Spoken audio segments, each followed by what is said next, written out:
Live mula sa TV5 Media Center Reliance. Kasama ang buong puwersa ng News 5. Ito ang 28th KBP Golden Dove Awards at 13th Macatao Awards Best TV Newscast. Frontline Pilipinas! Ahente ng sasakyan, iniimbestigahan kung may kinalaman sa pagkamatay ng isang policewoman at kanyang anak. Bangkay ng bata na binalot sa plastic natagpuan sa taniman ng mga kalamansi. Lumalalim ang kwento sa likod ng mahiwagang ang pao. Litrato ng mga basa sa braso ni Michelle D. Nang magpa-blatter siya sa pulis, ininabas ng kanyang kampo dahil daw yan sa pananakit ni alias Totoy. Ex ni Rian Ramos na si Sam Versosa at vlogger na si Will Dasovich nadamay na rin sa kontrobersya. News 5 Exclusive. Dapa! Hugad ng weteng sa Albay, sinalakay. Carpool o mga pribadong sasakyang may maraming sakay, papayagan ng MMDA na dumaan sa EDSA busway. Maraming umalma dyan. Susunod, babaeng kapapanganak lang, tinubuan ng ikatlong suso. Paano nangyari yan?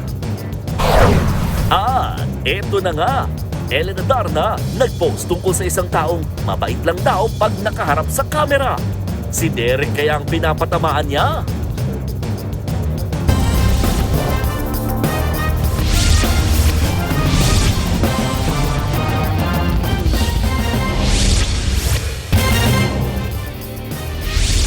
Anim na araw matapos matagpo ang patay sa Bulacan na ang isang babaeng pulis, nakita namang patay din ang kanyang 8 taong gulang na anak sa Tarlac. Ang bangkay ng bata binalot sa tape at plastic saka iniwanan sa taniman ng kalamansi. Live mula sa Quezon City, nasa frontline ng balitang yan si Gary De Leon. Gary, meron na bang impormasyon kung saan pinatay ang mag-ina? Masusing iniimbestigahan nga ngayon, Julius, ng SITG and CRPO ang bahay ng ahente ng sasakyan na si alias Pia. Dito sinasabing huling pumunta ang mag-inang sina Police Senior Master Sergeant Dayan Molinido at 8 taong gulang niyang anak na si John Ismael noong January 16 para ibenta ang kanyang sasakyan bago sila mawala. Samantala, natagpuan na rin ang bangkay ni John Ismael sa isang farm sa Tarlac. Sa malawak na kalamansi farm na ito sa Barangay Maluid, Victoria, Tarlac, tumambad ang bangkay ni John Ismael Mollenido. Siya ang anak ni Police Senior Master Sergeant Dayan Mollenido na una nang nakitang patay sa Pulilan, Bulacan noong January 24. Balot na balot ng plastik mula ulo hanggang paa ang bangkay ng bata. Mag-aalas 3 ng hapon kahapon nang makita ng isang trabahador na nagtatabas ng damo ang bangkay. Parang namamasa-masa na, sir, kasi yung sa loob niya nakita ko kapon, itim na parang garbage bag. Pero sa ibabaw niya nakapusupot pa rin ng plastic na puti na Hindi naman packing tip na kulay brown yung puti. Kung dadaan ka dito sa ibabaw na irigasyon na ito, hindi mo po maamoy yun. Kasi balot na balot po siya talaga ng plastic. Actually, yung pagkakarap, maayos yung pagkakarap kasi hindi naman, kahit malapit na kami doon nung pinuntahan namin, hindi na yung maamoy. As in, walang odor na talagang maamoy siya kahit ganyan kakalapit. Kasi nakabalot nga siya ng plastic mula baba hanggang sa ulo. Dumating din kagabi sa lugar ang tatay ng bata at positibo niyang kinilala ang bangkay ng anak. Sana mabigyan ng hustisya yung gumawa, mapanagot yung gumawa. Yun po, nalungkot. Kasi hoping pa na buhay siya . Hindi naman ako naniniwalang nangyayari yun sa kanya. Pero ganun pa man. Yun po. Nakakalungkot. January 16, huling nakitang buhay ang mag-inang Dayan at John Ismael. Nakipagtagpo sila noon sa isang ahente ng sasakyan na si alias Pia. Si Pia ay inaanak din ng pinatay na pulis. Kwento raw na nakabili ng sasakyan. Nagbayad raw siya ng 450,000 pesos na cash kay Dayan. Agad din daw siyang umalis, dala na ang nabiling sasakyan. Matapos maibenta ang sasakyan ay hindi na muling nakita ang mag-ina. Sa ginawang luminol test ng SOCO sa bahay ni Pia, nakita na mga pinaniniwalaang bakas ng dugo ng tao sa banyo, lababo at drainage. Patuloy pa ang pagsusuri para malaman kung saan nanggaling ang umano'y dugo. Meron daw po itong traces of blood, pero yun nga po, for confirmatory pa ito kung ito ay human blood. And based din po sa pag-verify namin, mga 7 to 14 days pa daw po ito lalabas yung results. Patuloy ring hinahanap ang mga personal na gamit ni Dayan tulad ng bag at cellphone. Tama na isang bala sa ulo ang sinasabi ikinamatay ni Dayan habang asphyxia by suffocation o pagkawala ng oxygen ang posibleng ikinamatay ni John Ismael. Maaari raw na sa bahay ginawa ang krimen bago itinapon sa Bulacan at Tarlac ang bangkay ng mag-ina. Sinubukan namin kunan ng pahayag si alias Pia sa bahay nito sa Novaliches. Hindi siya lumabas ng bahay pero itinanggi niya na may naganap na krimen doon. Nagbigay na ho ako ng statement, pwede niyo po kunin sa Station 4. Wala ho dito nangyayaring ganon. Sa salaysay ni Pia sa QCPD Station 4, sinabi niyang umalis na ang mag-ina sa kanyang bahay matapos ang bentahan ng sasakyan. Huling beses niya raw itong nakausap noong January 17, kung saan daw sinabi ni Dayan na nakitulog sila sa isang kaibigan. Julius, nananatiling person of interest ang ahente na si Pia at dating asawa ni Dayan na si Police Master Sergeant John Molinido. Patuloy ang pagkalap ng ebidensya ang Special Investigation Task Group para sa pagsasampa naman ng kaso. Julius. Maraming salamat, Gary De Leon. Ibinunyag ng kampo ni Michelle D. na sinaktan siya ng driver ni Rian Ramos na si Totoy. Nangyari daw yan nang ireklamo ng beauty queen ng pagnanakaw ang driver. Live mula sa Pasay City, nasa frontline ng balitang yan, si Gio Robles. Gio, anong update sa kasong ito? Cheryl, wala pang formal na kasong isinasampa laban kina Rian Ramos, Michelle D. at Samantha Panlilio. Patuloy ang case build-up ng NBI sa reklamo ni alias Totoy gaya sa pagkuha ng CCTV sa condo unit ng dati niyang amo kung saan nakaranas umano siya ng torture at illegal detention. Inilabas ng kampo ni Miss Universe Philippines 2023 Michelle D. ang larawan na ito ng kanyang kanang braso. Kita ang pasa na bunga raw ng pananakit ni Totoy. Si Totoy, ang dating driver ni Rian Ramos na nagrereklamo ng torture at illegal detention laban mismo kay Ramos, D. at kaibigan nilang si Samantha Panlilio. Kuha ang larawan ng magpa-blatter si D madaling araw ng January 18 sa Barangay Urdaneta sa Makati City. Ang desk officer ng barangay na si Reynan Garcia ang nakaduty ng magpa-blotter si D. Pinakita raw mismo sa kanya ng beauty queen ang mga pasa nito. Yun po, pagpunta nga po niya dito, lumuluwa po siya, gano'n, yung may pagkabalisa, gano'n. Sinaktan daw po siya nung driver niya. Sa blotter report ng barangay, nakasaad na dumulog si D para ireklamo si alias Totoy dahil umano sa nabistong pagnanakaw. Walang binanggit sa report kung ano ang ninakaw. Pero sa programang Ted Filon at DJ Chacha kahapon, may nabanggit ang presidente ng Volunteers Against Crime and Corruption na si Boy Evangelista tungkol sa umano'y ninakaw ni Totoy.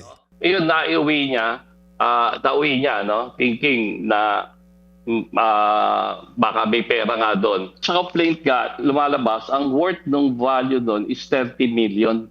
Kaya ito nga, may case build up doon. What is all about that film? Pero hindi ko po na pwedeng i-disclose kung ano yung laman ng film na yon.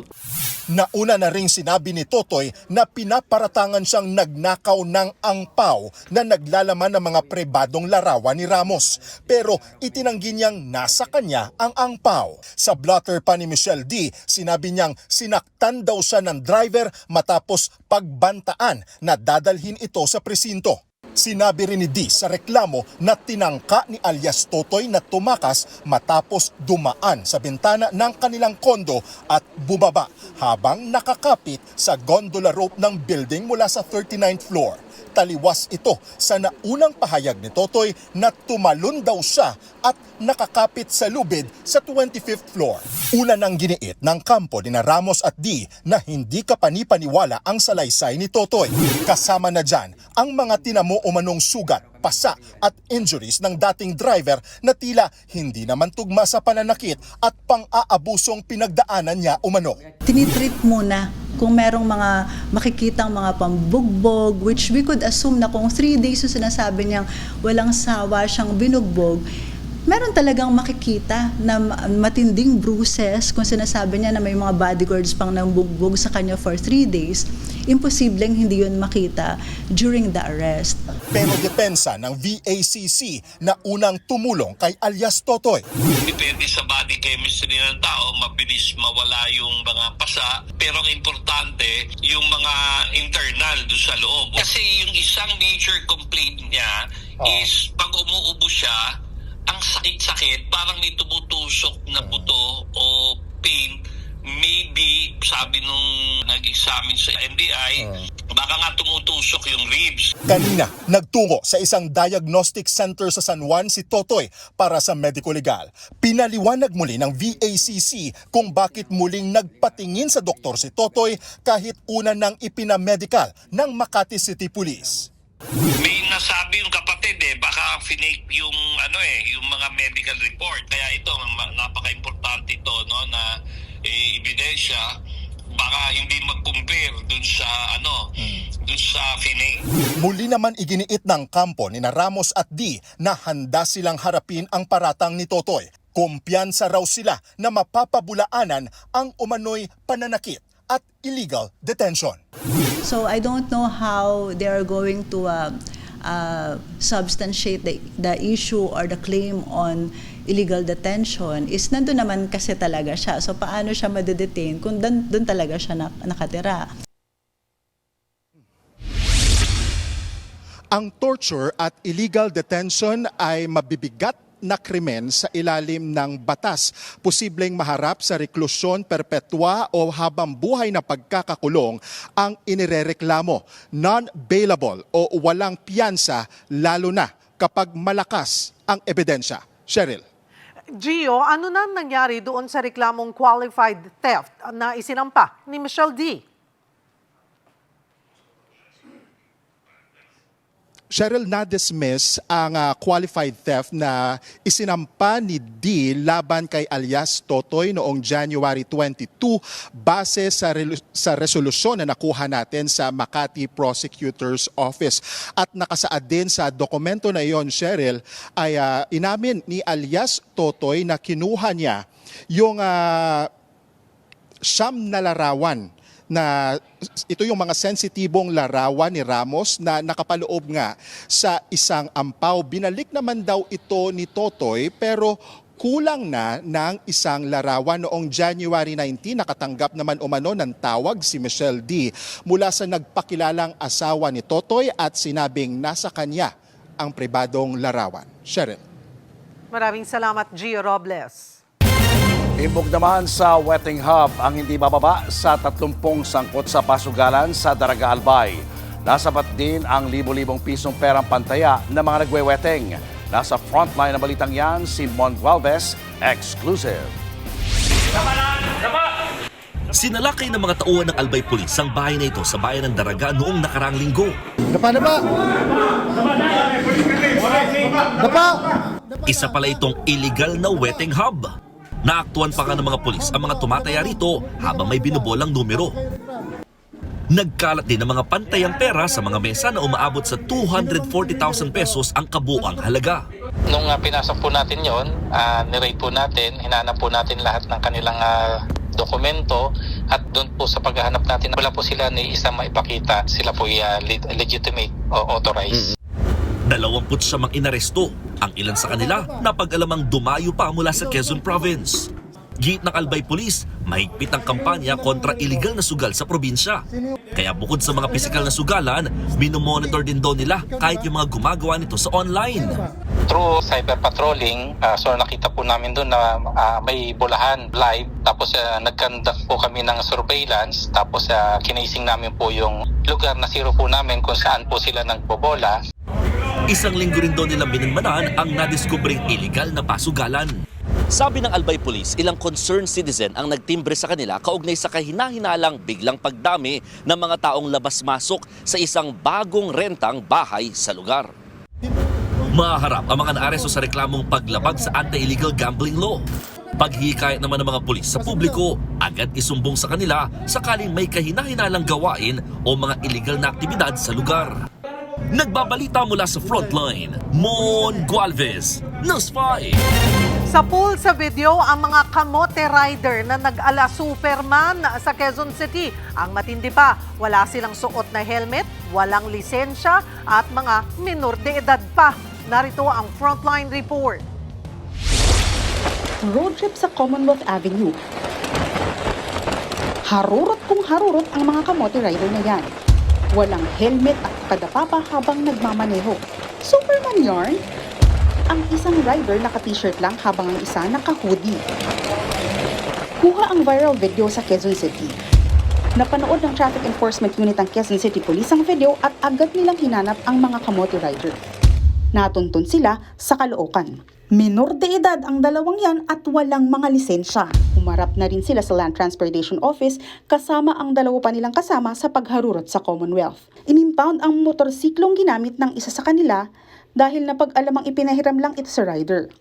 Ibinenta naman ng ama ng isa sa rider ang isa pang motorsiklo. Napanood din kasi nito ang video at dismayado siya sa ginawa ng anak. Sa investigasyon, galing lamay ang grupo at pauwi na nang maisipan ng pasaway na stunt. Posibleng managot ang grupo sa kasong reckless driving at di pagsusuot ng helmet at angkop na damit sa pagmumotorsiklo.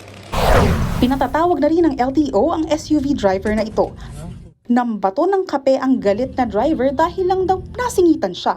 Ayon sa LTO, maaaring managot sa obstruction of traffic at ituring na improper person to operate a motor vehicle ang SUV driver. Sinuspindi na rin ng 70 araw ang kanyang lisensya. Kailangan niya ring ibigay sa LTO ang lisensya sa araw ng pagdinig na itinakda sa February 4. Nagbabalita mula sa Frontline, Ana Cruz, News 5. Mga kapatid, pag may emergency vehicle gaya ng fire truck, tumabi po sa kalsada at magbigay daan. Huwag gayahin ang mga motoristang nakuha ng video na nagalit pa nang mag-overtake sa kanila ang fire truck. Ang katwiran ng mga pasaway na driver, bata raw sila ni Mayor. Narito ang Frontline Report.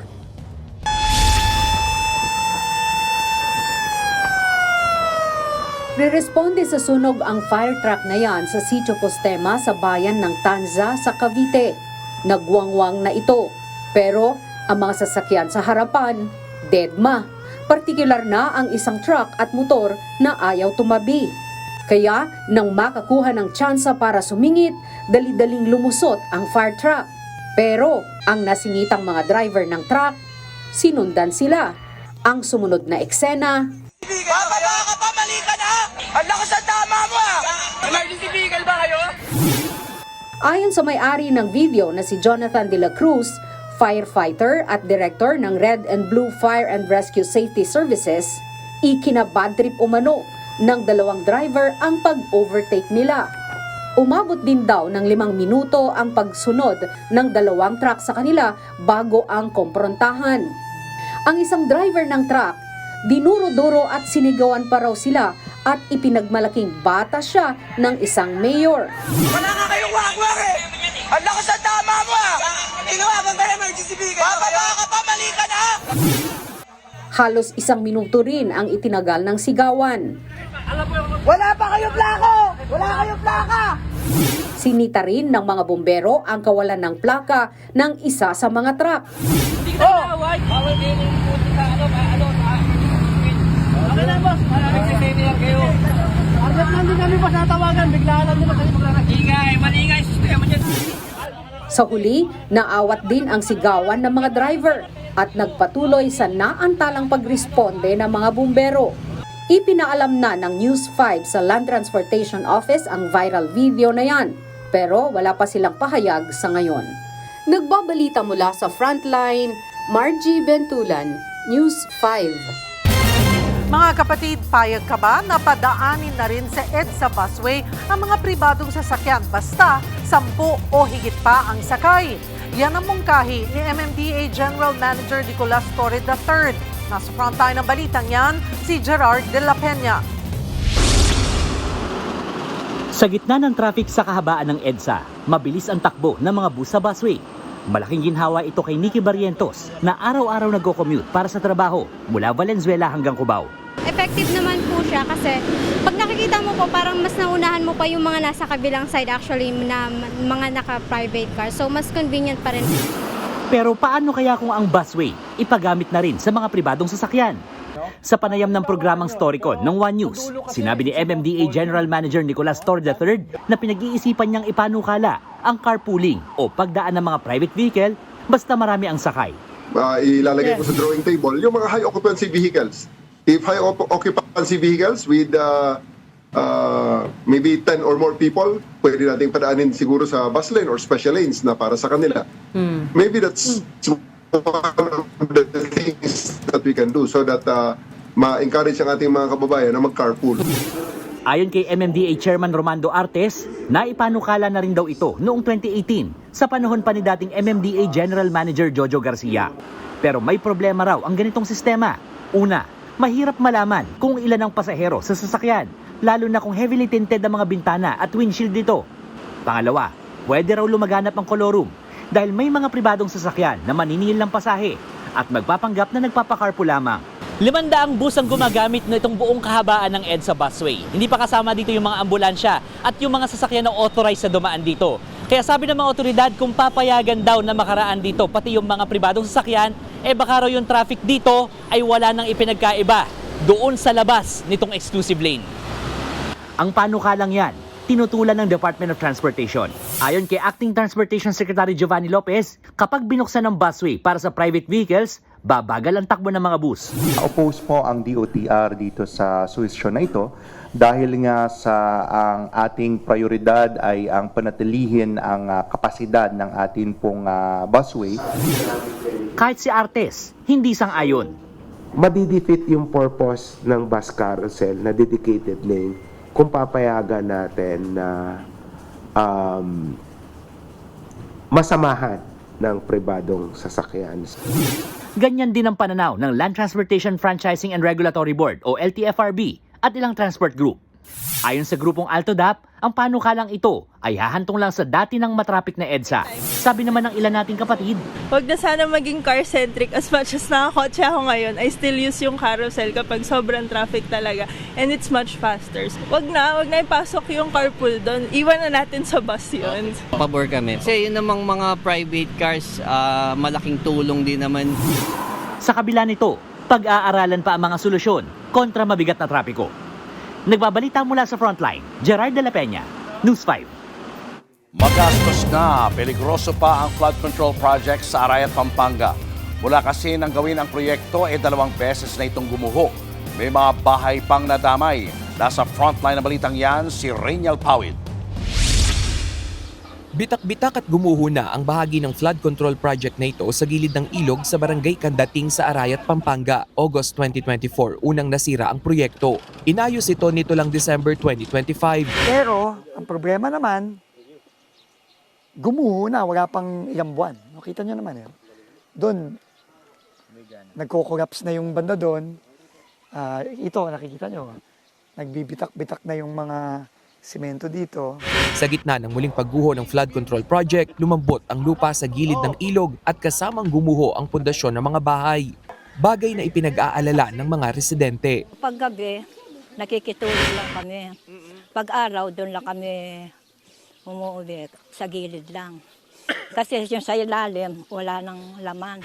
Nangako na raw ang kontraktor ng proyekto na Edmari Construction na makikipagtulungan sa gobyerno para sa pagsasaayos ulit ng flood control project. Sumulat sa regional office ang DPWH, Edmari, at nagsabi siya, aayusin daw niya lahat ito na no cost to government. Una nang sinabi ng Edmari Construction na tuloy-tuloy sila sa rehabilitasyon ng proyekto. Mga kapatid, ito na ngayon yung sitwasyon dito sa may residential area sa gilid nga nitong gumuhong flood control dito sa may Barangay Candating sa Arayat, Pampanga. Sabi ng mga otoridad, nasa 20 bahay na yung apektado nga nitong banibagong pagguho na ito ng lupa dito nga sa gilid ng ilog.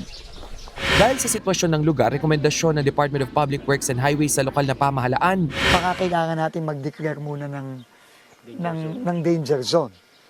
No, dahil sa nakita natin last week. And then, baka kailangan nating mag-forced evacuation. Sa susunod na linggo, ilalabas na ng DPWH ang datos kung hanggang saan idedeklara ang danger zone sa Candating. Inilalatag na rin ang relocation site para sa mga apektadong residente. Pansamantalang solusyon naman sa dike, ang paglalagay ng retention basin o man-made lake para may sumalo sa volume ng tubig sa ilog. Sa kalagitnaan naman ng inspeksyon ni Secretary Dizon sa Candating, inanunsyo niya na rin ang pagsibak sa 3 DPWH personnel ng Pampanga District 2. Tumanggap umano ng kickback ang mga nasabing opisyal. And we will conduct a full-blown investigation. Kung totoo ba yung report na natanggap ko na humihingi sila ng porsyento sa mga proyekto sa District 2. Nanghihingi sila from the project ng up to 8%. Muli namang nagbabala si Dizon na lahat ng masasangkot sa isyu ng korupsyon ay agad sisibakin sa pwesto at paiimbestigahan. Nagbabalita mula sa Frontline, Rainiel Pawid, News 5. Inaimbestigahan na ni PNP Chief Jose Melencio Nartates Jr. kung sino ang nasa likod ng pagpapakalat ng Peking Medical Bulletin tungkol sa kalusugan ng Pangulo. Malinaw daw na paglabag ito sa batas. Nasa frontline ng balitang yan, si Maricel Halili. Thank you, Education Secretary Sani Angara. Kapansin-pansing tila namamalat ang boses ni Pangulong Bongbong Marcos nang magtalumpati siya kagabi sa Malacanang para yan sa 2nd Congressional Commission on Education o EDCOM-2. Tumagal ng halos 5 minuto ang kaniyang speech at umayos din naman ang kanyang boses. To ensure that our teachers are focused on implementing this curriculum, education and training. Pero hindi maikakaila ang pagpayat ng Pangulo, bunsod pa rin ang kanyang 3 araw na soup-only diet. Back to normal na ang mga aktibidad ni PBBM matapos ma-ospital dahil sa diverticulitis o impeksyon sa bituka. Katunayan, pinulong niya kanina ang kanyang economic team para pag-usapan ng reforma sa pagpapalakas sa ekonomiya ng bansa. Partikular niyang ipinag-utos na tutukan ng strategy sa digitalization at ang pagpapabilis ng infrastructure projects, lalo na ang mga classrooms. Kasabay niyan, ipinag-utos ni PNP Chief Police General Jose Melencio Nartates Jr. ang investigasyon para matukoy kung sino ang nasa likod ng pagpapakalat ng Peking Medical Bulletin tungkol sa kalusugan ng Pangulo. Aniya, malinaw na paglapag sa batas ang paggawa at pagpapakalat ng mga huwad na dokumento na naglalayong iligaw ang publiko. Pinaalalahanan din niya ang netizens sa paggamit ng social media. Aniya, hindi ito dapat ginagamit para manira ng tao. Nauna nang iginiit ng Malacanang na peke ang dokumentong nagsasabing malubha ang lagay ng Pangulo. Pati ang mismong St. Luke's kung saan dinala si PBBM, tinawag na fake at falsified ang mga viral na dokumento. Sa ngayon, pinag-aaralan na ang mga legal na hakbang laban sa mga sangkot. Nagbabalita mula sa Frontline, Maricel Halili, News 5. Mas pinahirap daw ng Korte Suprema ang impeachment process nang ideklarang unconstitutional ang impeachment complaint laban kay Vice President Sara Duterte. Kaya para kay Senate President Tito Soto, impossible dream na ang impeachment. Nasa frontline na balitang yan, si Mean Los Baños. Unang pasalamat ko sa Diyos. Pangalawang pasalamat ko ay sa mga abogado na nagtulong-tulong para questionin yung pag-abuso ng proseso ng impeachment ng House of Representatives. Yan ang pahayag ni Vice President Sara Duterte matapos pagtibayin ng Korte Suprema ang nauna nitong desisyon na unconstitutional ang Articles of Impeachment laban sa kanya. Unanimous ang desisyon dyan ng mga maestrado at hindi na pwedeng iapila pa. Nasa The Hague, Netherlands ang bise para dalawin ang nakakulong niya roong ama na si dating Pangulong Rodrigo Duterte. Kwento ni VP Sara, hindi pa alam ni Digong na nanalo siya sa kaso. Hindi ko na binanggit sa kanya dahil ayoko na pag-usapan yung impeachment. Sa ngayon, tuloy-tuloy raw ang kanyang kampo sa paghahanda lalo't may mga panibagong reklamong impeachment na niluluto laban sa kanya. Posibleng isampa ang mga ito oras na mapaso ang 1-year bar rule sa February 6.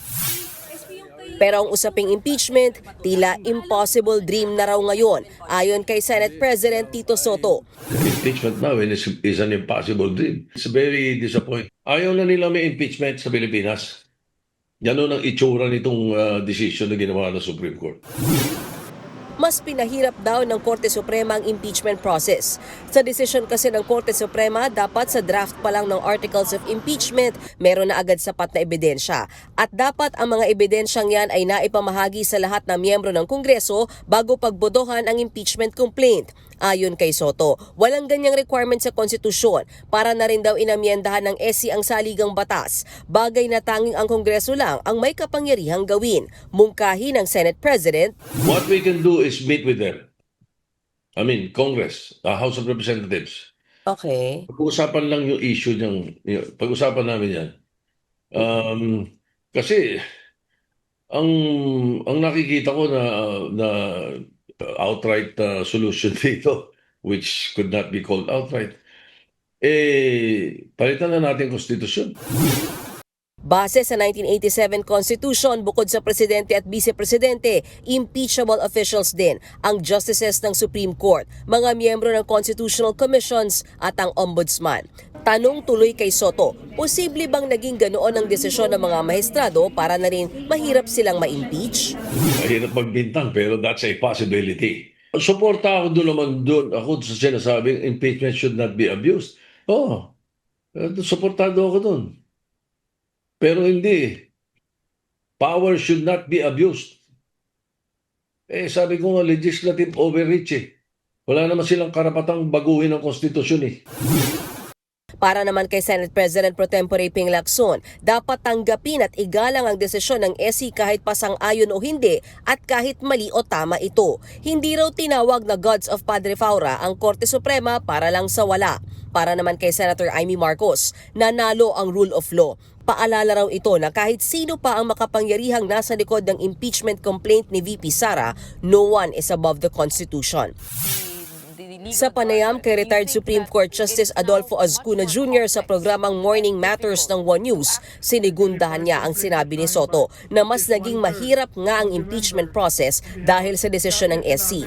It is very difficult because it requires that each and every member of the lower house be proven to have read and understood the complaint, to have studied and understood the evidence. Ganyan din ang tingin ni Attorney Rene Sarmiento na isa sa mga bumalangkas ng 1987 Constitution. Sabi niya sa programang Storycon, pwedeng gawin po ng House yan to promulgate new rules on new rules of procedure in trying impeachment cases. Procedural. But that might create a constitutional problem. Sasabihin ng Korte Suprema, especially those supporting the Vice President, this should violate the rules formulated by the Supreme Court and the recent ruling in the Sara Duterte case. So these are possibilities that might happen. If new rules will be crafted by the House stating you have the exclusive power to try all impeachment cases. Nagbabalita mula sa Frontline, Mean Los Baños, News 5. Ipinagluluksa ng showbiz industry ang pagpanaw ni Mommy Inday, ang ina ng Barreto sisters na sina Gretchen, Marjorie at Claudine. Narito po ang Frontline Report. 89, I can also go anytime. Ay ako nadalhin sa kabila doon Kasi doon niya na ako doon Wala na akong problema. Estrella Inday Barreto, showbiz matriarch ng Barreto sisters na sina Gretchen, Marjorie at Claudine. Kilalang palaban at matapang, pero luluha kapag anak ang pinag-uusapan. October last year nang huling mapanood si Mommy Inday sa vlog ng showbiz manager at host na si OG Diaz. 2 buwan pagkatapos ma-confine si Mommy Inday. Kahapon, tuluyan na siyang namaalam.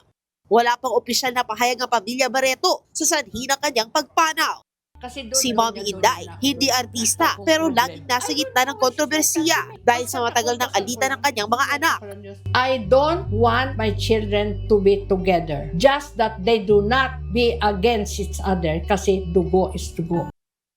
Sa pagpanaw ng kanilang ina, isang post ng pasasalamat ang ibinahagi ni Claudine. Aniya, kahit pa raw may gulo sa kanilang pamilya, magkakaramay pa rin naman sila sa panahon ng kanilang pagluluksa.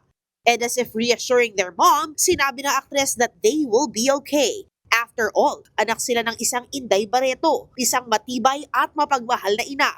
Si Marjorie naman, pinost ang ilang clips ng happy moments kasama ang kanyang mga anak at mga magulang. 2019 ang pumanaw ang ama ng mga Barreto. 2025, pumanaw naman si Mito. Ngayon naman, si Mommy Inday. Panibagong pagluluksa para sa pamilya Barreto na posible ring maging daan ng paghilom at pagkakasundo. In her last interview, tila bang nag-iwan din si Mommy Inday ng paalala. Don't ever take life for granted. Kung may mahal kayo, sabihin nyo na.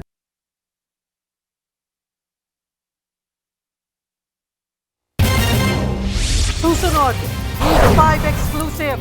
Lalaking patawid sa kalsada, nasa pool ng humaharurot na kotse. Sam Verzosa at Will Dasovich nakaladkad na rin sa kontrobersyang kinasasangkutan ni Rian Ramos at Michelle D. At sa exclusive interview ni Julius Babaw sa dating TV host na si Mariel Rodriguez, mister niyang si Robin Padilla, si Senator Robin Padilla, hindi raw deserve ng mga tao kaya hindi natatakbo sa 2028. Abangan ang lahat ng yan sa pagbabalik ng Frontline Pilipinas.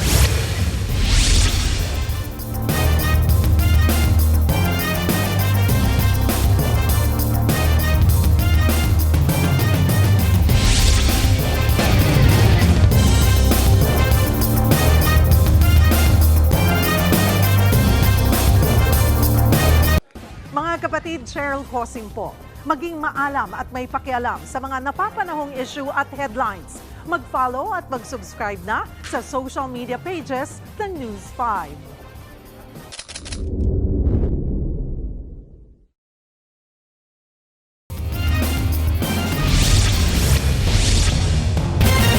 Dead on the spot ang isang lalaki matapos mabundol ng humaharurot na kotse sa Tarlac. Ang biktima nahagip pa ng kasalubong na truck. Narito ang Frontline Report exclusive. Sa pool sa video nitong linggo ng gabi ang isang lalaki na patawid sa bahagi ng Concepcion Capas Road sa Tarlac. Nasa gitna na siya ng magkabilang lane nang biglang sa lakas ng pagkabundol ng kotse, tumilapon ng lalaki at hindi na nakagalaw pa. Agad namang tumakbo ang isang lalaking nakapulang jacket mula sa kalapit na gasolinahan sa nakabulagtang biktima. Sabay hingi ng saklolo sa mga dumaraang motorista para habulin ang nakasagasa. Lumapit na rin sa kanila ang iba pang mga nakakita. Dinala pa sa ospital ang biktima pero hindi na ito umabot ng buhay. Kinilalang biktima na si Mark Policarpio Bosotros, 26 anyos. Ang lalaking naka-jacket sa video ay kapatid niyang si Marlon. Ayon kay Marlon, hinihintay lang niya noon ang kapatid habang nagpapagasolina ng motor. Punta kami ng San Juan. Naman, naubusan kami ng gas. Ay, nung ma'am, sabi ng kapatid ko, bawa mo na ako dito, tol. Una ka na. Nung papunta ko sa gasolinahan, ngayon, tinignan ko muna yung kapatid ko kung malapit na. Nung nakita ko ng kapatid ko, katalikod ko, doon na nabunggo yung kapatid ko. Ayon pa kay Marlon, nang mabangga ng kotse ang kanyang kapatid, tumama pa ito sa kasalubong na truck bago tuluyang bumagsak. Posible raw na hindi nakita ng kotse ang biktima dahil madilim sa bahaging iyon ng kalsada. Lubos na nagdadalamhati ngayon ang naulilang pamilya ng biktima, ang 3 taong gulang nitong anak at ang kinakasamang si Andrea na 3 buwang buntis. Nakamalang-malang po. Ginagad yung papa niya, ma'am. Dami pong pangarap ko sa ako sa anak niya, ma'am. Yung ma'am yun inaanap, ma'am. Tapos sagid, ma'am, kasi ma'am, biglaan po eh. Hindi ko ma'am nakusap yung asawa ko. Nakita ko na lang, ma'am, wala nang buhay. Bagamat naaresto ang driver ng kotse, nakalaya rin ito matapos makipag-areglo sa pamilya ng biktima. Both parties po nag-settle po sila. Kaya po, kinoconsider na po namin siya na case closed. But however, kung hindi po sila magkasunduan po ulit, they can file naman po yung kaso ulit. Muli namang nagpaalala ang mga otoridad sa mga motorista. Maging maingat po sila sa pag-drive nila, lalo po sa mga madilim na lugar. Sana po i-observe muna nila kung may tatawid o walang tatawid. Pangalawa naman po sa mga pedestrian po natin, ako rin po yung papaalala sa kanila. Sa tuwing tatawid po sa daan, mag-iingat po sila, tingin sa kanan, tingin po sa kaliwa bago po sila tumawid nila.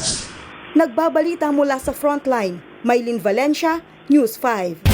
Umakyat na sa 32 ang natagpo ang bangkay sa dagat ng Basilan. Ang isa sa mga ito may suot pang t-shirt na may nakasulat na Allison Shipping Lines. Nasa Frontline ang balitang yan, Simon Gualvez. Nakalobo na at nangingitim ang katawan ng lalaking yan nang matagpuan malapit sa Pilas Island sa Basilan. Halos matanggal na rin ang suot itong pambaba habang agaw pansin naman ang t-shirt itong may nakasulat na Allison Shipping Lines, ang kumpanyang may-ari ng lumubog na MV Tricia Kirsten 3. Inaalam na ngayon ng mga otoridad ang pagkakakilanlan ng biktima at kung kasama ba siya sa mga nawawalang tripulante ng lumubog na barko. Sa parehong isla, may 2 bangkay pang natagpo ang palutang-lutang. Paawang mga mangingisda muli nakakita sa 2 labi na agad namang itinurn over sa Philippine Coast Guard. Sa ngayon, umakyat na sa 32 ang mga nasawi sa trahedya. Tuloy-tuloy po yung ating pagkandak ng search and rescue operation, especially na hindi pa tayo pagkandak ng underwater search. Hopeful na meron pa rin tayong makita mga survivors. Maingat namang binababa ng mga tauhan ng Coast Guard ang mga bangkay sakay ng barko galing Basilan. Kabilang ito sa 11 labi na natagpo ang palutang-lutang sa dagat kahapon.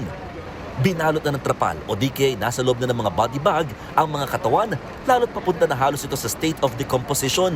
Nakaabang ang mga truck na paglalagyan nito kasama ang kanilang mga mahal sa buhay.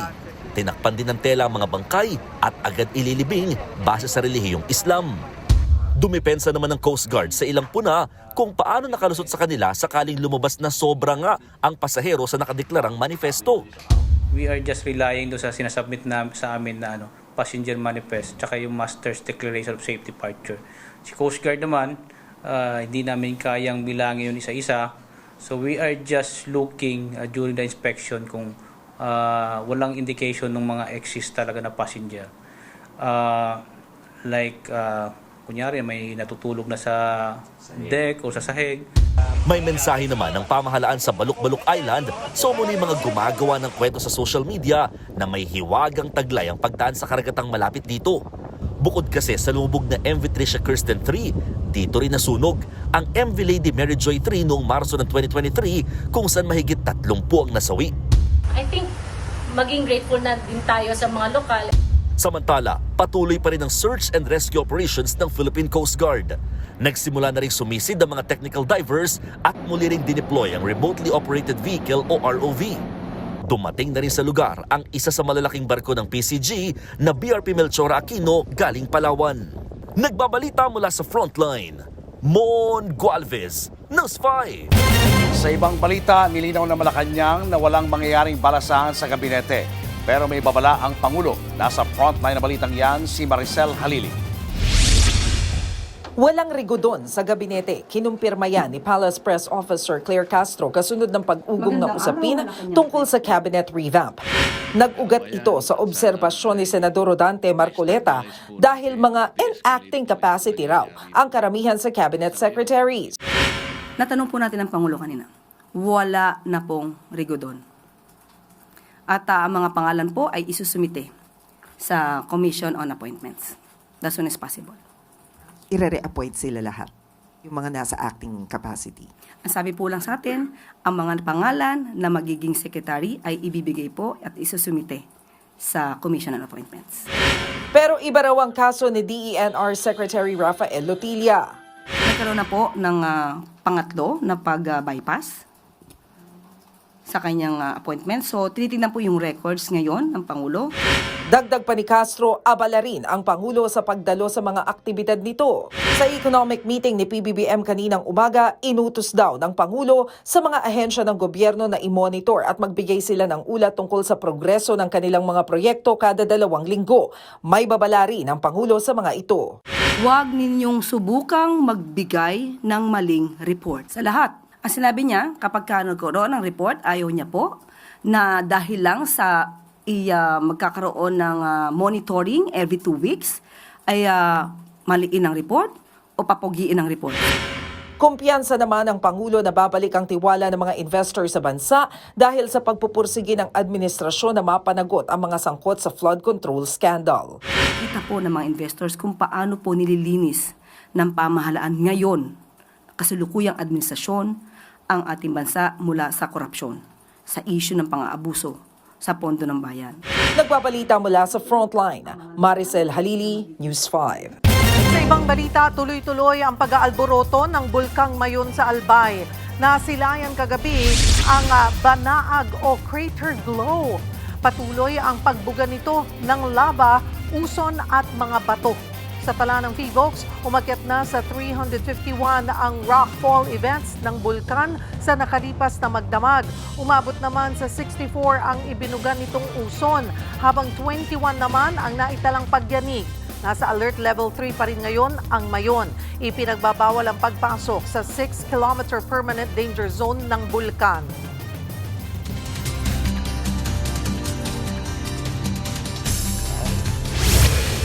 Weather update tayo mga kapatid. Sa ngayon, wala pa naman tayong binabantayang panibagong low pressure area sa loob o labas ng ating Philippine Area of Responsibility. Pero lumalawak muli yung epekto ng ating tinatawag na shear line at nagpapaulan po yan sa ilang bahagi nating bansa, particularly dito po sa eastern section ng Visayas at eastern section ng Mindanao. Samantalang magpapatuloy naman ang malamig na panahon na idinudulot ng ating amihan o yung tinatawag nating northeast monsoon. Dahil po sa ating shear line, possible po yung ating mga pagulan at thunderstorms sa ilang bahagi ng Caraga, kasama po dyan ng Siargao at Dinagat Islands, maging dito sa Davao Region, particularly sa Davao Oriental, kasama na po dyan ang ilang probinsya dyan.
Ito po yung mga daglian lamang o yung mga pag-ulang hindi man masyadong nagtatagal at mas maulap po tayo sa nakasanayan. Pero wala naman tayong inaasahang malawakang pag-ulan. Kaya sa may mga lakad, mag-ready pa rin po tayo sa matinding lamig ng panahon, lalong-lalo na sa gabi at madaling araw. At yan muna ang latest sa ating lagay ng panahon. Muli ako po ang inyong weather frontliner, Alvin Pura, na lagi may panahon para sa iyo.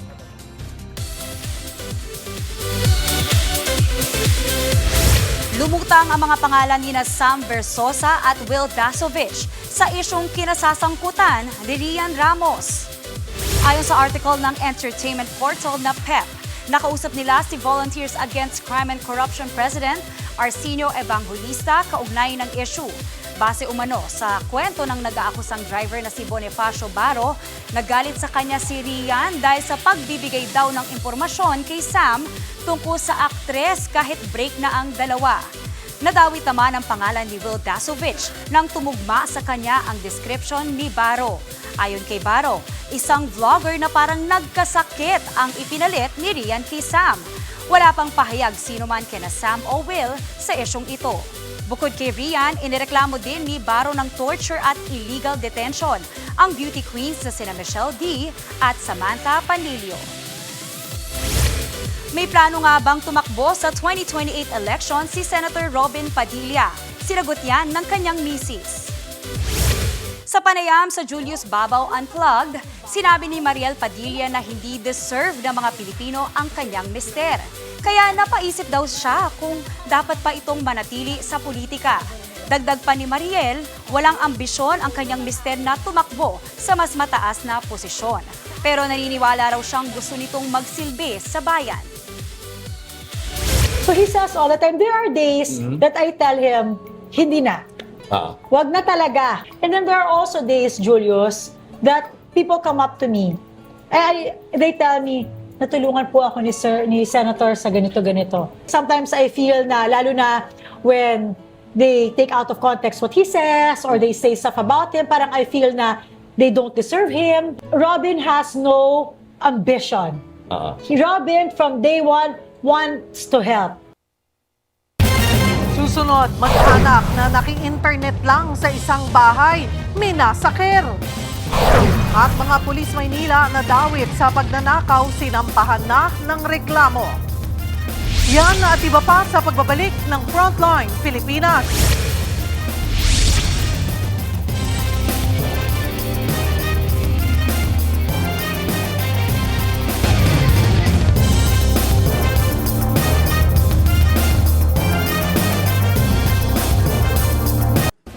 Mga kapatid, Julius Babaw po. Para sa komprehensibo at makabuluhang balitaan at talakayan, mag-follow at mag-subscribe na sa social media pages ng News 5.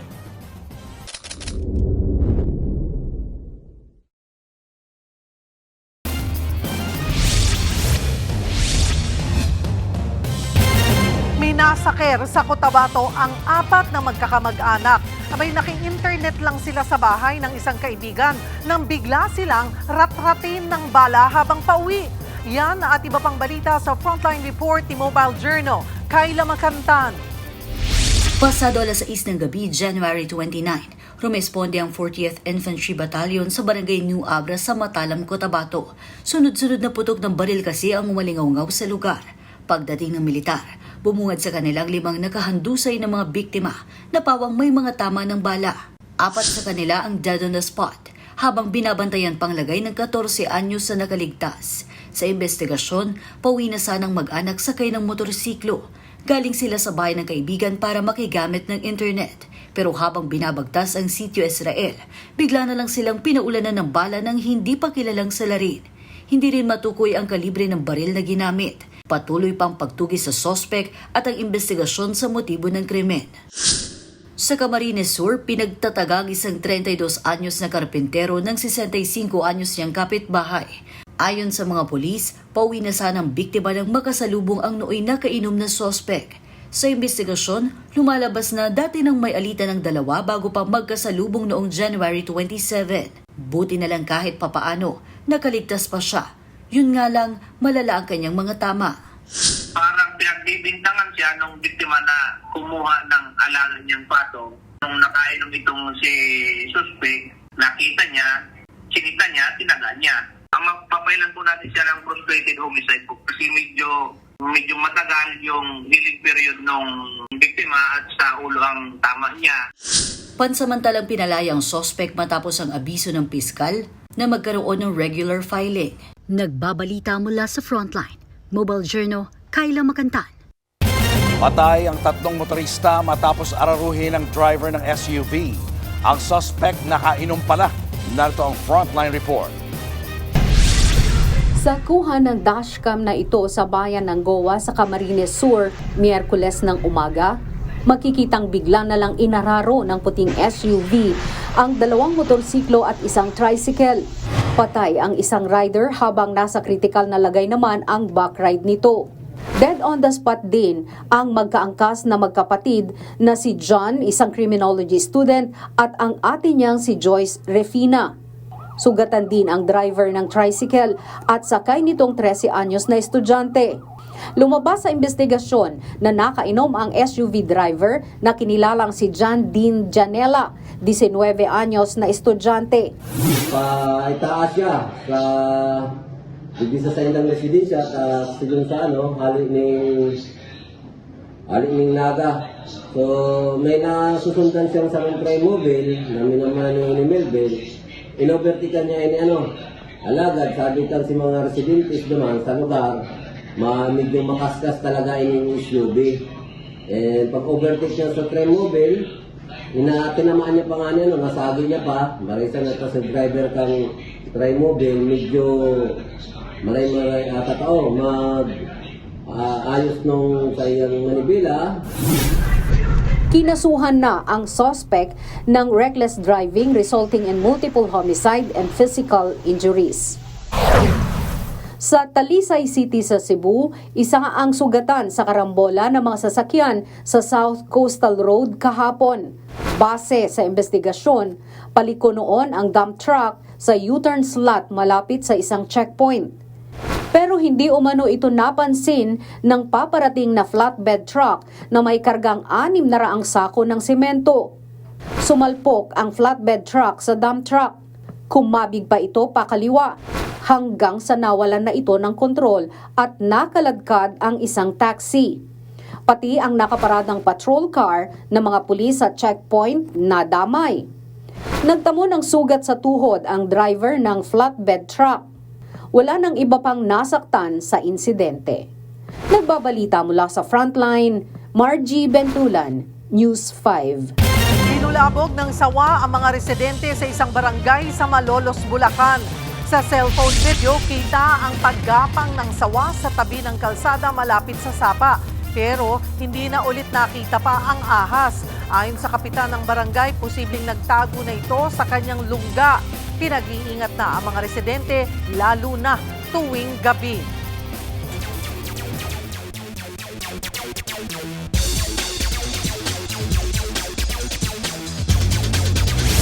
Umexit na sa Philippine Women's Open si Pinay tennis ace Alex Ayala. Hindi man nag-champion, masaya raw siyang mas nailapit niya ang tennis sa mga Pinoy. Nasa frontline ng balitang yan si Ian Suyu. Dikdikan ng paluan sa quarterfinals ni Pinay tennis ace Alex Ayala at Camila Osorio ng Colombia.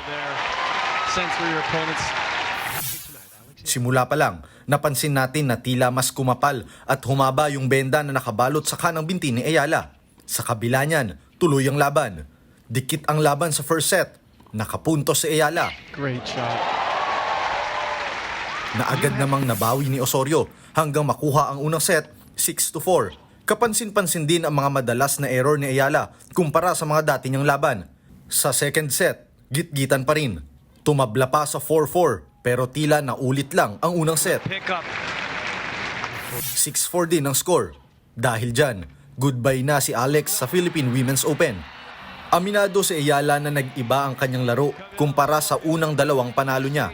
Pero ang mahalaga raw sa kanya ay nailapit niya sa mga Pilipino ang tennis. Sayang, hindi pumasa ngayon sa level, pero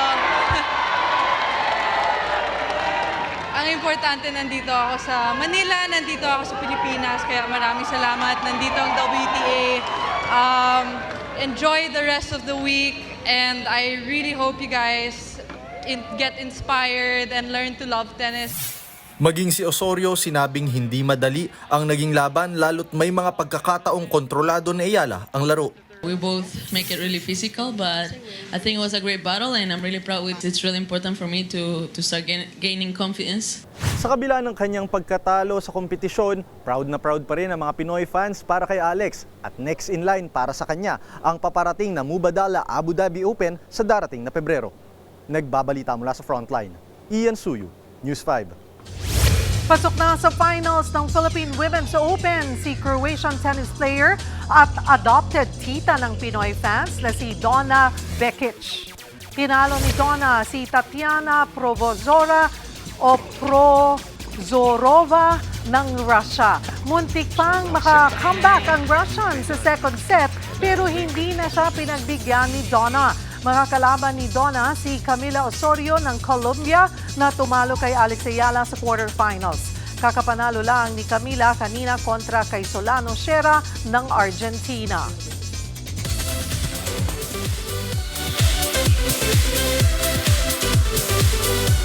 Sa gitna ng malamig na panahon, pinainit ni Dabbercats Maine Mendoza ang social media.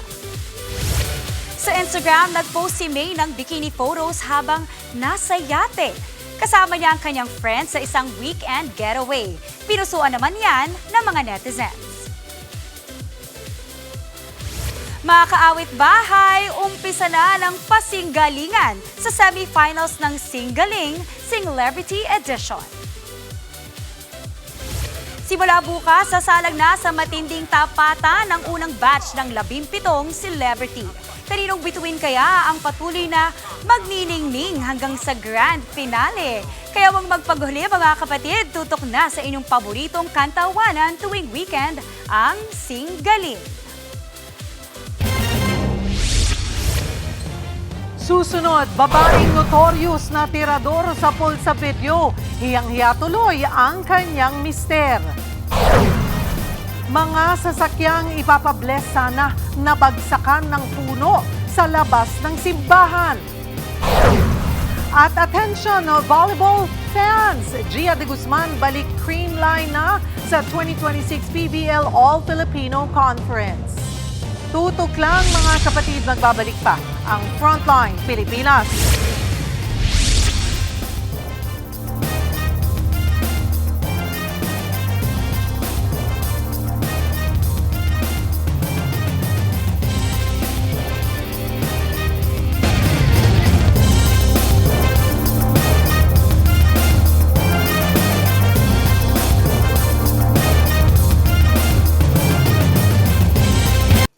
kapatid, Jervy Wrightson po. Eto na nga. Para sa latest showbiz news at iba pang alaman, mag-follow at mag-subscribe na sa social media pages ng News 5.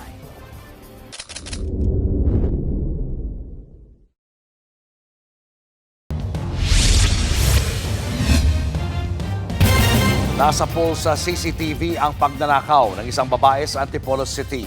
Ang mismong mister ng suspect, hiyang-hiya at nagsorry sa mga biktima. Nasa frontline na balitang yan, si Mobile Journal, Jazz Paredes.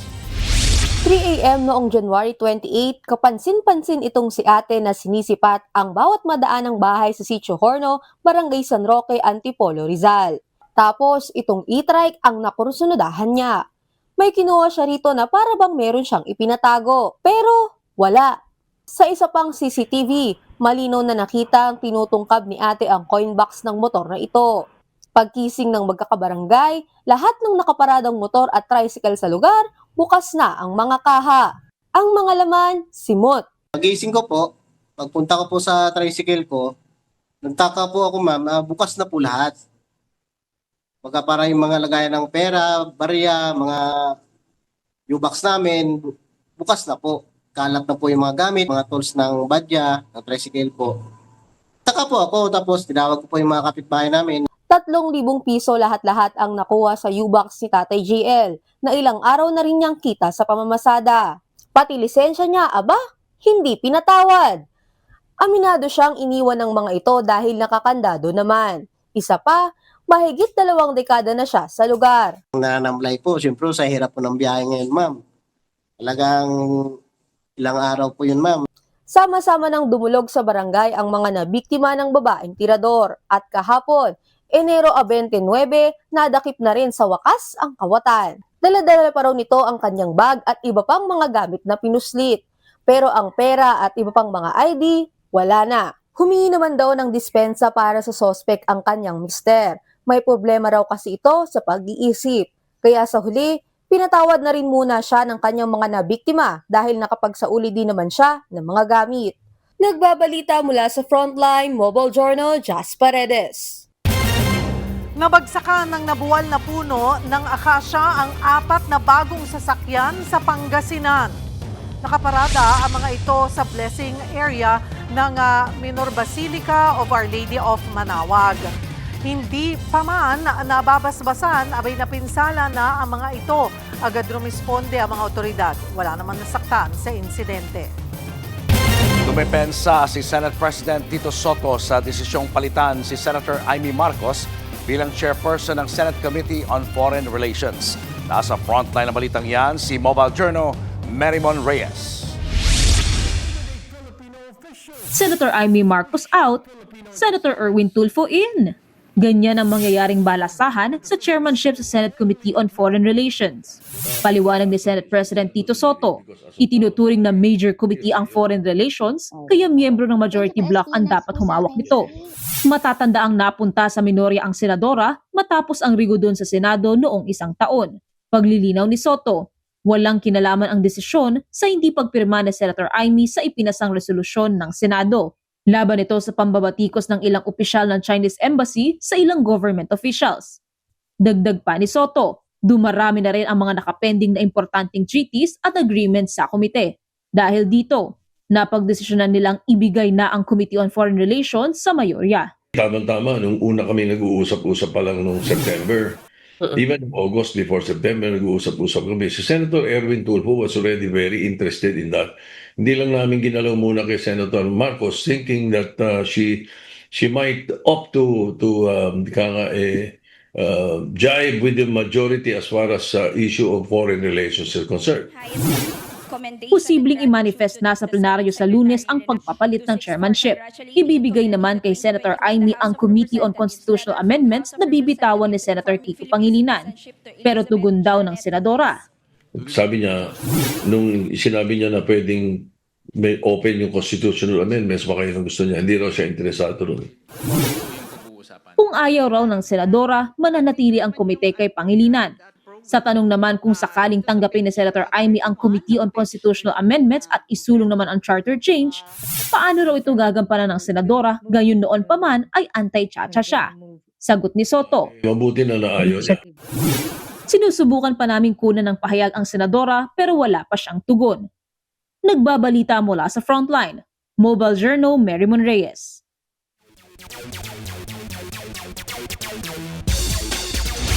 Malapit na bumalik sa lineup ng Creamline Pool Smashers ang team captain nilang si Gia de Guzman.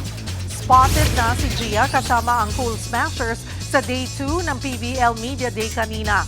Last year pa nakabalik sa Creamline si Gia matapos maglaro sa Japan. Pero nag-focus siya sa national team duty kaya hindi nakalaro sa PBL. Ipinasilip na rin ng Zeus Coffee Thunderbells ang kanilang squad sa nalalapit na All-Filipino Conference. Kabilang sa bagong addition nila si veteran hitter Rachel Andakis. Lumipat si Rad mula sa sister team ng Zeus Coffee na Farm Fresh Foxy. Susunod, lalaking naglakad lang ng tumakas matapos mang-hold up, arestado. Kasabwat niyang nakamotor, tinutugis pa. Isang content creator sa Amerika tinubuan ng third boob matapos manganak. At rumored boyfriend ni Andrea Brillantes may pakilig na post. Tutok lang mga kapatid, magbabalik pa ang Frontline Pilipinas.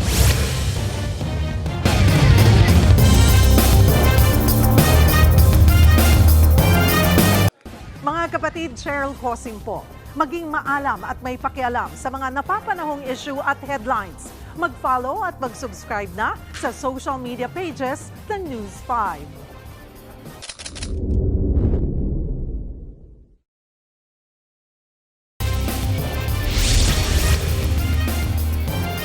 Inold up ang isang sales collector sa Cotabato City. Naaresto ang isa sa mga suspect pero nakatakas ang kanyang kasabwat. Tangay ang halos kalahating milyong piso. Narito ang Frontline Report. Wala nang nagawa ang lalaking yan ang arestuhin ng mga pulis sa Cotabato City kahapon ng umaga. Nakumpiska sa kanya ang isang kargadong caliber 45 na baril. Suspect siya sa pang-hold up sa isang babaeng sales collector. Base sa investigasyon, sakay ng pampasaherong multicab ang biktima nang ma-hold up ito ng dalawang lalaking nagpanggap na mga pasahero. Nagkaagawan pa po sila ng bag ng biktimang babae, ngunit bigla pong bumunot isa sa mga suspect ng baril at itinutok po ito sa babae. At doon po binitawan na lang po ng biktima and agad-agad pong tumakas itong dalawan. Pagbabaraw ng multicab, naghiwalay ang dalawang hold-upper. Ang isa, naglakad lang habang sumibat naman ang kasabwat niya sakay ng isang motorsiklo. Agad daw nakahingi ng tulong ang biktima kaya nahabol at naaresto ang naglalakad na suspect. Yun nga lang, hindi na nabawi ang bag ng biktima dahil tinangay ito ng kasabwat. Laman pa naman ng bag ang cellphone ng biktima at ang 400,000 pesos na collection nito sa kanyang pinapasukan. Sa ngayon, tinutugis pa rin ang nakatakas na hold-upper habang mahaharap na sa kasong robbery ang nahuling suspect. Nagbabalita mula sa Frontline, Margie Bentulan, News 5. Dumalaw lang sa kulungan pero diretso rin sa selda ang isang lalaki sa Bulacan matapos mahulihan ng droga. Ayon sa mga pulis, pumunta ang suspect sa Bulacan Provincial Jail nitong January 25 para dalawin ang mga nabilanggo niyang live-in partner. Pero nang kapkapan siya sa entrance, dito na nakuhanan ng lalaki ng 2 pakete ng hinihinalang shabu. Nagkakahalaga ito ng 2,000 piso. Sinubukan ng News 5 makausap ang suspect pero tumanggi na itong magbigay ng pahayag. Kasalukuyan siyang nakakulong sa Malolos City Police Station at mahaharap sa kasong paglabag sa Comprehensive Dangerous Drugs Act.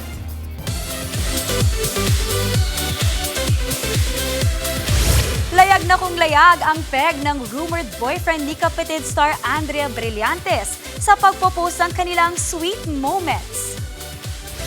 Sa kanyang IG, ibinahagi ni Francesco Panky Capistrano ang photos nila ni Blythe sa isang resort na may waterfalls. Caption ni Panky, "Water falling for you." Red heart emoji naman ang comment dyan ni Blythe. Kilig overload naman ang followers ng dalawa.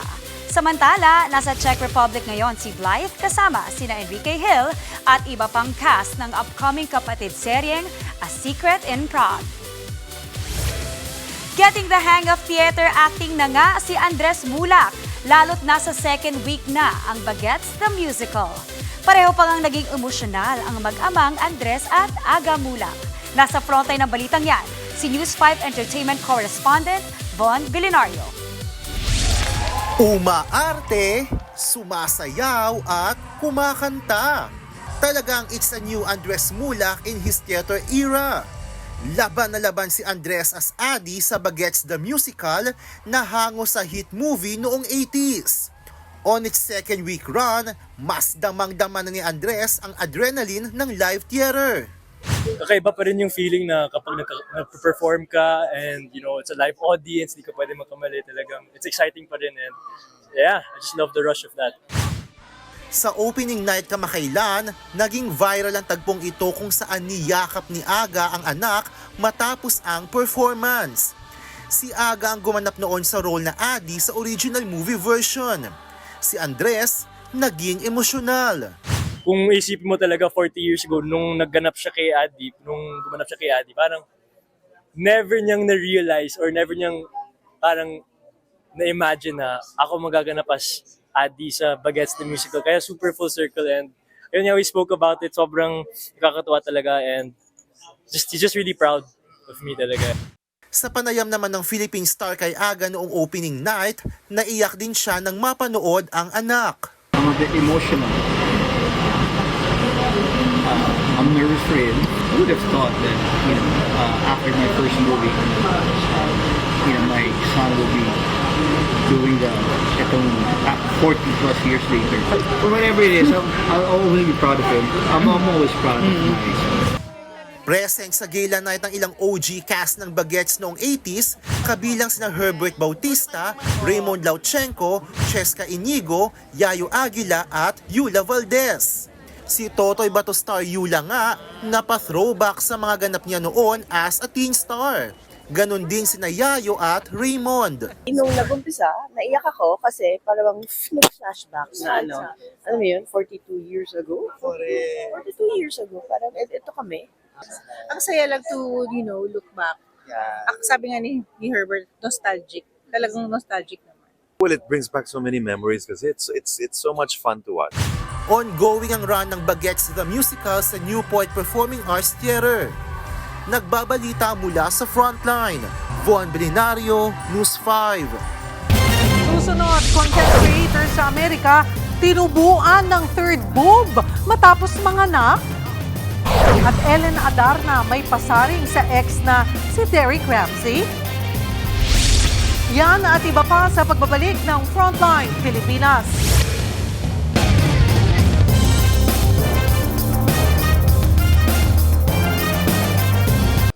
Mga kapatid, Cheryl Cosing po. Maging maalam at may pakialam sa mga napapanahong issue at headlines. Mag-follow at mag-subscribe na sa social media pages ng News 5.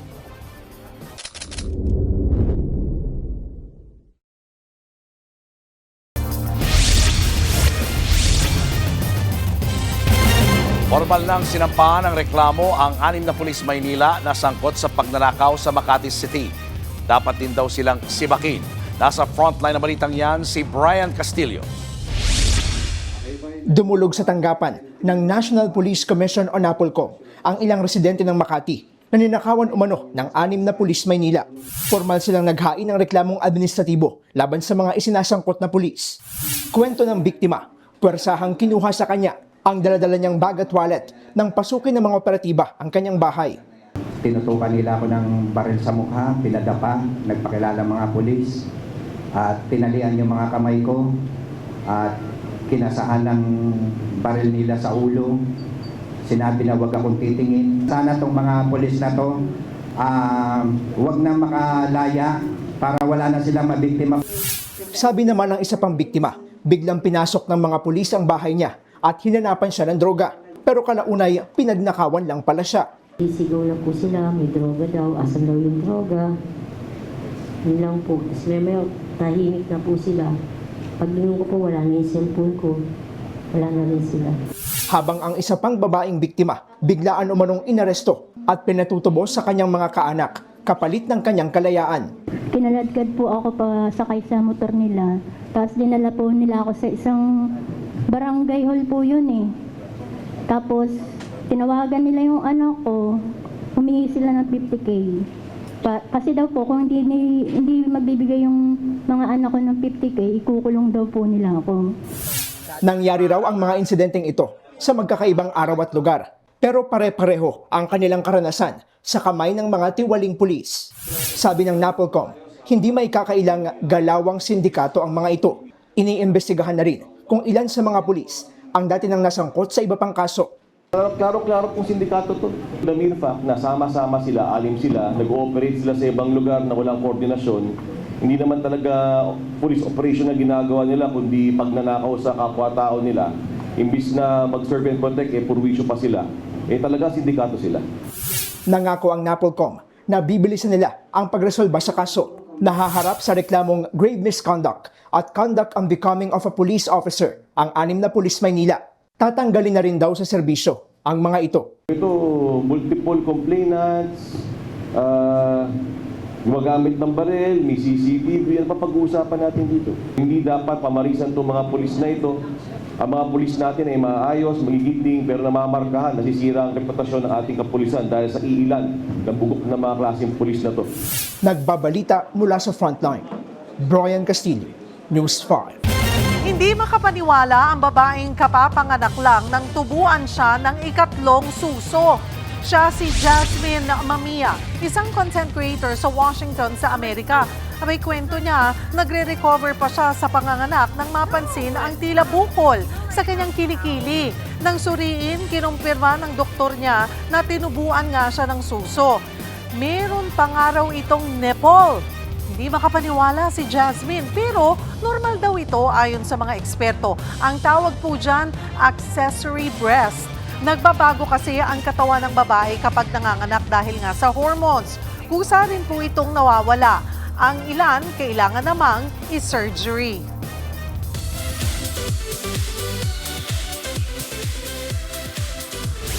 Usap-usapan online ang tila patama post daw ni Ellen Adarna sa estranged husband niyang si Derek Ramsey.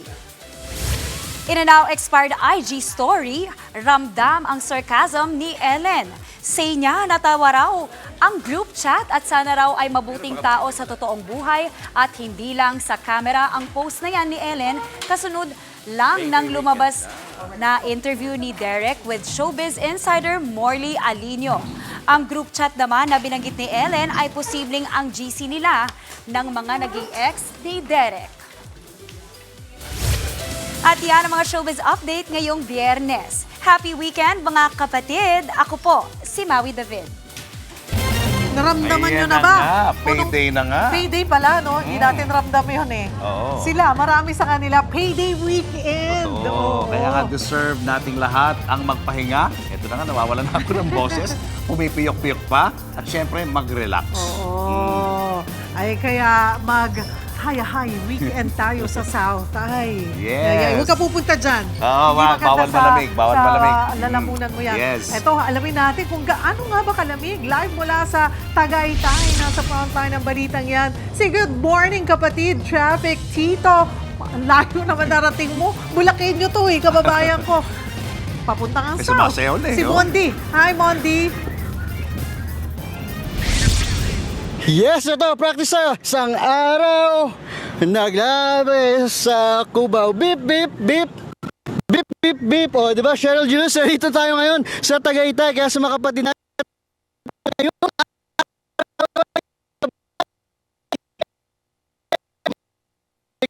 traffic dito. So, good morning kapatid. Tumawid ngayon sa front. Lamig-lamig dito. Ayan, kasama natin ating mamascot. Excuse pa, B1, B2. Ayan, excuse pa. Ayan, ito, napakaluwag dito.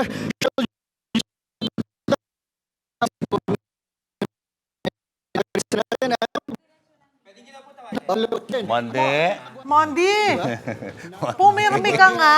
Ayan. Pumirmi ka. Huwag kang masyadong magulo. Para ka nasa outer space. Oo. Nakaw. Sayang naman. Oo nga. Mukhang nilamig yung signal. Kay Maui na lang tayo magpakwento. Yes, po. Kanina pa daw siya sa Good Morning Kapatid. Yes, Oo. opo. Saan nga ba siya? Sa Tagaytay? Nako, hindi ko nakita ko sa Tagaytay kanina, pero ang balita ko nga, Miss Yeng, sobrang lamig ngayon kasi kahit dito sa Manila, nilalamig ako. Talagang abot hanggang buto yung lamig, no? So talagang mag-ready Pag ganyan tayo. naman ang katawan, talagang makakaramdam ng lamig. Kaya pala nilalamig. Oo, pero malamig talaga, promise. malamig Hindi yan. katulad namin ni Julius, marami tayong Balot. marami tayong cushion na taba. Correct. Oo. Parang gusto ko nga mag-jacket eh. Uy, pero masarap enjoy yan. nyo kasi malapit Bira na rin lang. mawala yan. Ay, oo. bira lang Anytime yan. this coming month. Oh Yes. my goodness. Next week. Oo. By February na.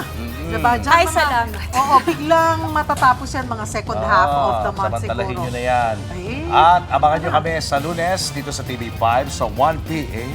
RPTV. True. Dapat pala doktor lang ang boses para hindi masyado pumili. True TV, 105.9 True FM. Kami ang inyong kapatid sa Balitaan at Public Service. Ayan, nagbibinata po si Julius. Oh, walang iwanan sa Frontline Pilipinas.